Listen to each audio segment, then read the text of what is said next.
లేదు.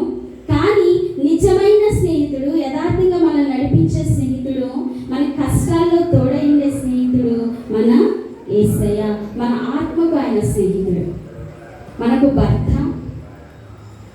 మన supreme lord, and everything is our Lord Jesus. కాబట్టి మన నిజ స్నేహితుడు మన కొరకు ఏమేమి చేస్తాడనేది 2 మాటలు మనం నేర్చుకుందాం. చూడండి, సామెతలు 17వ అధ్యాయము 17వ వచనం చూద్దాం. సామెతలు 17:17. నిజమైన స్నేహితుడు విడువక ప్రేమించును, దుర్దశలో అట్టివాడు సహోదరుడుగా ఉండును. ప్రియమైన బిడ్డలారా, బైబిల్ పరిశుద్ధ గ్రంథం ఎన్ని యుగాలకైనా, ఎన్ని సంవత్సరాలకైనా, ఎటువంటి మనుషులకైనా ఉపయోగకరమైన గ్రంథము. అసత్యం అనేది లేని గ్రంథము. చెప్తున్న మాట ఏంటంటే, నిజమైన స్నేహితుడు విడువక ప్రేమించును. ఈరోజు నిన్ను నన్ను విడువక ప్రేమించిన నిజమైన స్నేహితుడు యేసుక్రీస్తు వారు. ఏం చెప్పారు ఆయన? నేను విడువను, ఏ మాత్రమును ఎన్నడూ ఎడబాయను, ఏ మాత్రం నిన్ను విడువను అని హెబ్రీ పత్రికలో దేవుని యొక్క వాగ్దానం. ప్రియమైన దేవుని బిడ్డలారా, విడువక ప్రేమించే దేవుడు ఖచ్చితంగా మన మధ్య ఉంటాడు. మన కష్టాలు తీరుస్తాడు. మన ప్రతి పిన్ టు పిన్, మన ప్రతి అడుగు కూడా ఆయన చూచే దేవుడు. మనకు కష్టం వచ్చినప్పుడు వదిలి వెళ్ళే స్నేహితుడు కాదు. మనం దుఃఖంలో ఉన్నప్పుడు, మన ఆర్థిక ఇబ్బందుల్లో ఉన్నప్పుడు, అమ్మో డబ్బులు ఇవ్వాల్సి వస్తుందేమో, మరి నా పరిస్థితి ఏంటని స్వార్థం చూస్తుని వెళ్ళిపోయే స్నేహితుడు మన యేసయ్య కానీ కాదండి. ప్రియమైన విడువక ప్రేమించే దేవుడు. రెండవదిగా చూద్దాం, సామెతలు 27:17. సామెతలు 27:17 చూద్దాం. ఇనుము చేత ఇనుము పదునగును, అట్లు ఒకడు తన చెలికానికి వివేకము పుట్టించును. చెలికాని అంటే స్నేహితుడు. నిజమైన స్నేహితుడు ఇంకేం చేస్తాడంటే, ఫస్ట్ విడువగా ప్రేమిస్తాడు, రెండవదిగా చెలికానికి వివేకము పుట్టించును, లేదా మంచి బుద్ధి నేర్పించును. అందుకే సామెతల గ్రంథంలో ఉంటది, నిజమైన స్నేహితుడు అంట కోరి మనకి గాయాలు, మన మేలు కోరి గాయాలు చేస్తాడు.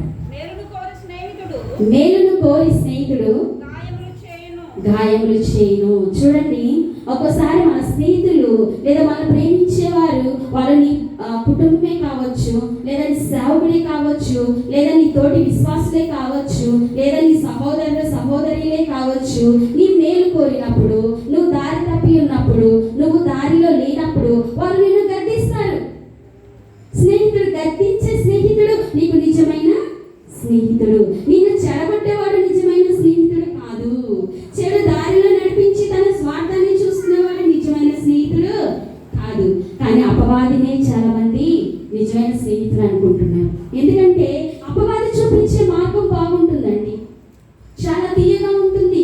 అపవాది చూపించే మార్గం, హ్యాపీగా సినిమాలు చూడొచ్చు, స్నేహితులతో షికారులు చేయొచ్చు, మంచిగా అలంకరించుకోవచ్చు. ఆడవాళ్ళైతే చూడండి, మగవాళ్ళైతే స్నేహితులు ఎట్లా చెప్తే అట్లా వింటే, అబ్బా ఎంత గొప్ప ఫ్రెండో, మా ఫ్రెండ్ నేనేం చెప్తే అది చేస్తాడు, ఇదంతా తీయగా ఉంటుంది. కానీ తుదకు కాలు జారే చోట వదిలేస్తారు, మనల్ని కాలు జారే చోట వదిలేస్తారు. ఎంతోమంది స్నేహితులు ఉంటారు. కానీ ఒక బిడ్డ లోకంలో నశించిపోయి, పాపంలో నశించిపోయి, మనశ్శాంతి లేక ఇక నేను బ్రతకలేని ఈ లోకంలో ఆత్మహత్య చేసుకునేటప్పుడు ఏ స్నేహితుడు అక్కడ ఉండడు. ఇది నిజమైన స్నేహం కాదు. కానీ నీవు ఎప్పుడైతే యేసుక్రీస్తుని, నీ కొరకు ప్రాణమర్పించిన క్రీస్తుని, నీలో తన ఊపిరిని ఊదిన యెహోవాను నీ స్నేహితుడిగా చేసుకున్నప్పుడు, నీ ప్రతి పరిస్థితిలో కూడా ఆయన వెన్నుండి నడిపిస్తాడు. నీకు ఆలోచన చెప్పి నడిపిస్తాడు. నీకు ఆలోచన చెప్పి నడిపిస్తాడు. దేవుని ఆలోచనలు, ఆయన ఆలోచనలు మనకి మేలే. నాకు కలిగిన ఆలోచనలే కలిగించి కష్టము, నీకు కలిగిన ఆలోచనలే నాకు లాభమాయను.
జీవితానికి నీవు చాలునయ్యా కరుణాకర యేసయ్యా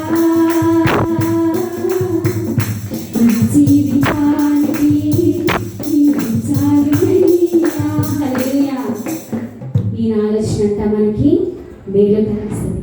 సో నిజమైన స్నేహితుడు ఏం చేస్తాడంటే మనకి మంచి ఆలోచన మంచి మాటలు తన చెలికానికి చెబుతాడు.